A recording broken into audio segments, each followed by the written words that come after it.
Look at the boredom painted across her face while you pour your heart out. She isn't playing hard to get. She is biologically repulsed by your desperation to please her. You think you are building a connection, but you are actually cementing your status as a provider who will never be the lover she craves. She will never respect a man she can control. Keep thinking your kindness is currency, and you will die the lonely sponsor of a life she shares with a man who ignores her. I wasn't born sitting in this dark corner with a glass of scotch and a 1,000-yard stare. I used to be you. I used to be the guy who thought Hollywood was a documentary. I remember the night I sent that 3-paragraph text explaining my feelings, thinking my vulnerability was a superpower. I sat there watching the bubbles appear and disappear on the screen, convinced that if I just explained how good I was, she would realize I was the one. When she finally replied with, "You're such a great friend," something inside me snapped. I realized I wasn't playing the game. I was being played by it. I was a utility, a resource, a walking safety net. I hated the players, but I was the one losing. Let's talk about a guy named Mike. You know Mike. Mike is reliable. He texts back within 2 minutes. He plans the dates. He listens to her vent about her toxic coworkers for 3 hours. Mike is husband material, and Mike is currently crying in his car because his girl just ghosted him for a guy named Jax, who drives a beat-up motorcycle and hasn't paid a bill on time since 2018. Why? Because Mike is boring. Mike is predictable. And to the primal female brain, predictability is evolutionarily useless. You see, her biology doesn't care about your morality. It cares about survival and genetic fitness.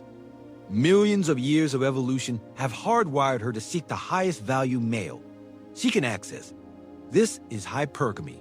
When you make yourself completely available, when you pour out your validation for free, you are signaling low value. You are shouting, "I have no other options. Please choose me." And nothing drives a woman up faster than the stench of a man who has no other place to be. Share your thoughts in the comment and subscribe to the channel to watch the more valuable content. You thought buying her dinner bought her loyalty? You fool. Briffault's law is absolute.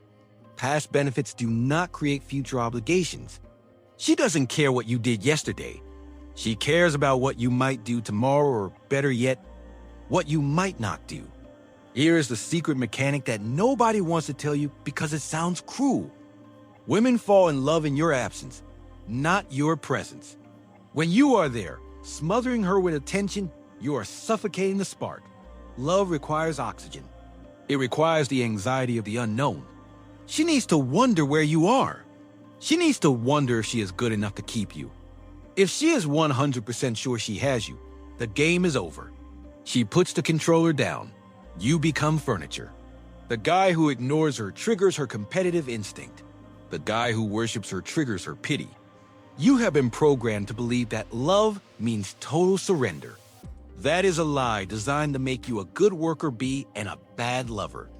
If you are tired of being the emotional tampon for women who sleep with men who do and call them back, stop the bleeding. You can keep blaming them, or you can reprogram yourself. Subscribe, join the tribe. Let's build your armor so thick that their manipulation shatters against it.